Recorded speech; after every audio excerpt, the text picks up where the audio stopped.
Vibes is back. Sam and oh God, what's up with you? Hip Hop Uncensored is the vibe, so subscribe. Hip Hop Uncensored is the vibe, so subscribe. Oh God, driving Sam and riding passenger side, and you heard it out the mouth of the greatest rapper alive. Interested in promoting your brand, business, or talent on Hip Hop News Uncensored? Hit me up right now at advertise@hiphopun.com. That's advertise@hiphopun.com. Hit me ASAP. Very affordable rates. Now to our regularly scheduled program. I was more of the underground music, in the underground music scene of dancehall, the genre. And when I started to break out above that was 2001. Beyonce came through. We did Baby Boy. Busta Rhymes did the remix for me with Give Me the Light. And then it was kind of like no looking back. You know what I mean? Just great. I've ridden the wave ever since.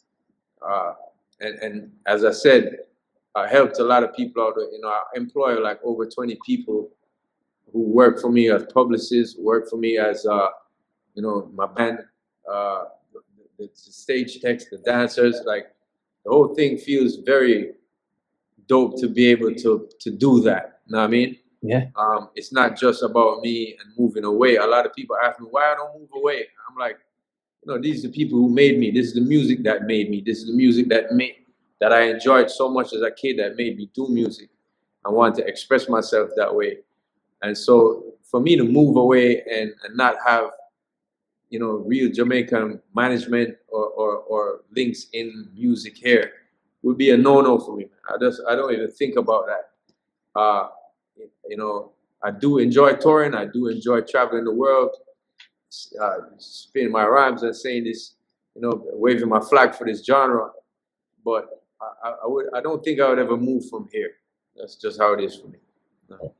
Can you take us back? You mentioned Beyonce. Can you take our our listeners back to the whole process? Who contacted who? Did you guys record in the studio? Can you take us back to that process, if you may, please? Yeah, for sure. The first person that came to me to do a step out was a dude called Cardinal Official. Big up to Cardinal. He's the first one that came to Jamaica and said, I want this dude to spit on a track for me. And then after he did that, Toronto kind of heated up. And I also got a lot of traction in New York with my first album, Deport Them, and also Hot Gal Today, which featured Mr. Vegas.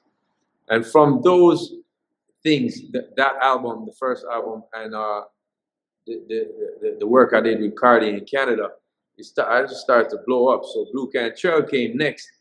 And then the next one was Beyonce. And all of those people contacted me in terms of the genre was real hot. I was kind of the leader in that space. And people just kept coming to me. So, I'd met Beyonce about 1998 or 99 in Jamaica when the group first started, Destiny's Child. And I think I opened for them, or they might have opened for me, to tell the truth. I can't remember the sequence, because dancehall music in Jamaica, the hottest artist here is there's no difference or equivalent to the hottest artist in the States. Back in '98, if you said Lil Wayne was the king of rap or the king of hip hop at the time, you could say that Vybz Kartel was as equally as huge to us.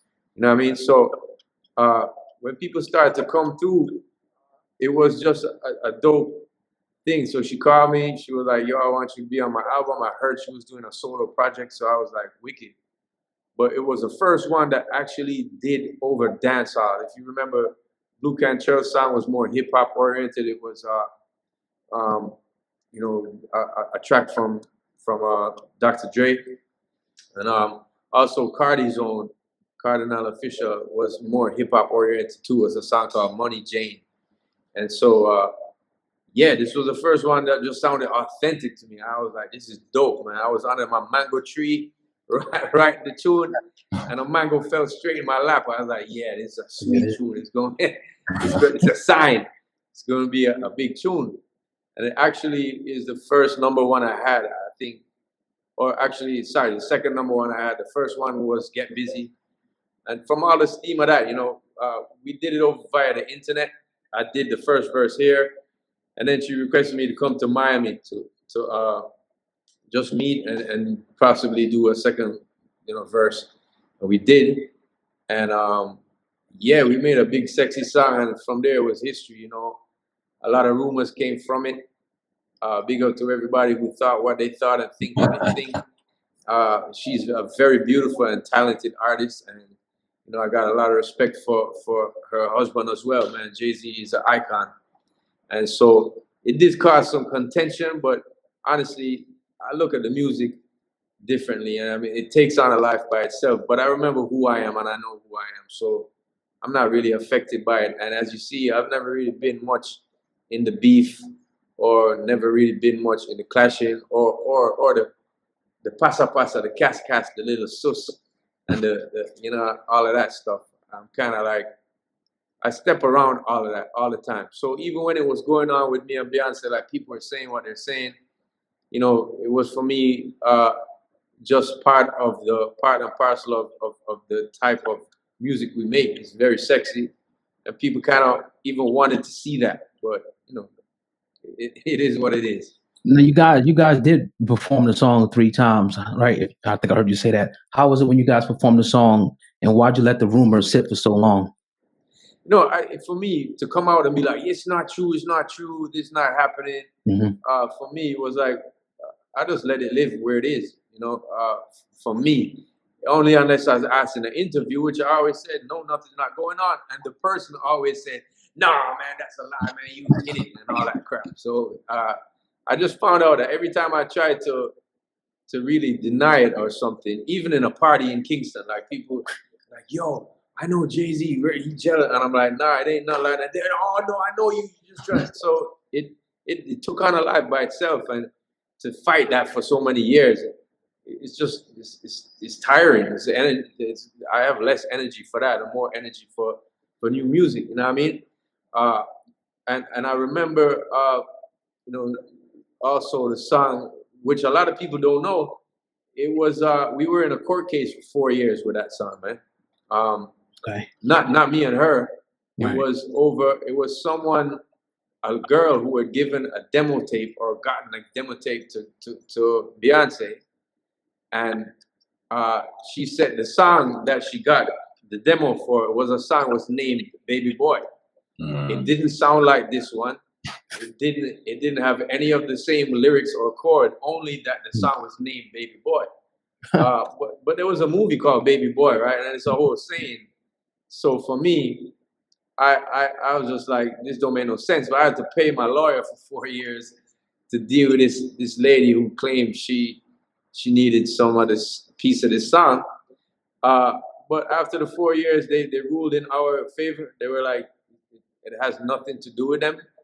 How we won was we showed them, the court, the time and dates that Beyonce had given me the record and what it sounded like, and they ruled that this girl really had no premise with that.